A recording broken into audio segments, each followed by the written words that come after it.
The child's skin is hot enough to feel from an inch away.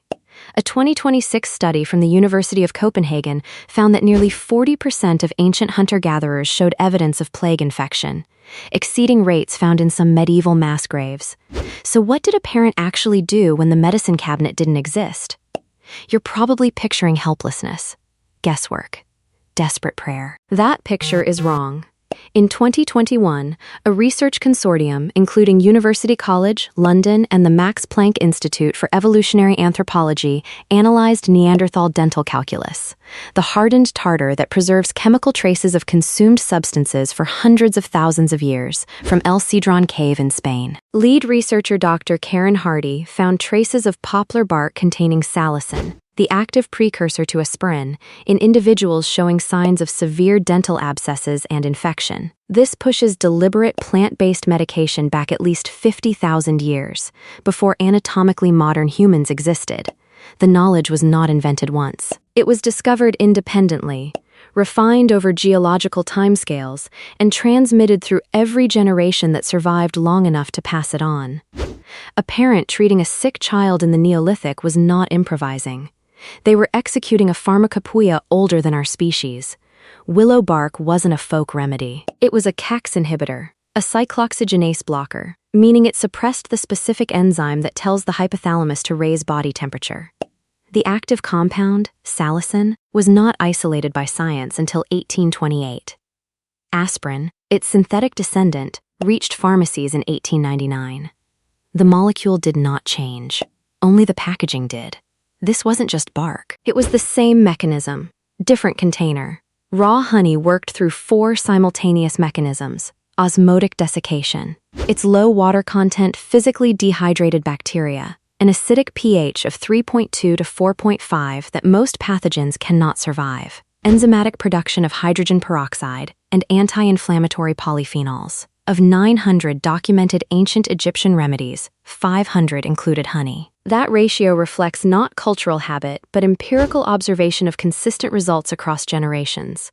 This wasn't just sweetness. It was a bactericide that required no refrigeration, no manufacturing, and no prescription. The counterintuitive detail: honey found sealed in Egyptian tombs remained microbiologically safe after 3,000 years. The same chemistry that killed bacteria in a child's infected throat also preserved the food indefinitely. The medicine and the storage technology were the same material. You chew the bark before you give it to the child. Not because you were told to. Because your mother did it this way, and her mother before her, and the child who didn't receive it did not survive to become your mother. The knowledge is not written. It lives in the doing. The fever has been running for 3 days. The child's breathing is fast and shallow. Elevated respiratory rate, the body's thermoregulatory system working at maximum load. You press the bark pulp between the child's lips. You wait. Not because you are passive, because the mechanism requires time. Salicin must reach the intestine, where beta-glucosidase cleaves it into saliginin, which the liver then oxidizes into salicylic acid, which finally reaches the CAX enzymes in the hypothalamus and suppresses the prostaglandin signal driving the fever. The whole cascade takes 20 to 40 minutes. You know none of this biochemistry. You know the child's breathing changes in about half an hour. You know this because you have watched it happen. While you wait, you check the wound on the child's forearm. It opened 4 days ago. A fall, a sharp stone. The edge is clean. You packed it with honey 2 days ago and have checked it each morning since. The tissue beneath is pink, not gray. Pink means the bacterial load is controlled. You don't know the word bacterial. You know what gray tissue means. You have seen it before. It ended differently. The shelter smells of wood smoke, wet hide, and the sharp mineral edge of the clay the child swallowed this morning. Specific clay, from a specific bank near the river, which your group returns to each spring. Clays with high smectite content physically bind intestinal toxins through ionic adsorption. They pull pathogens and mycotoxins off the gut wall and carry them out. The child's belly cramps have eased. The clay is doing its work. You do not know the word smectite. You know which bank. You know which color. You know the difference.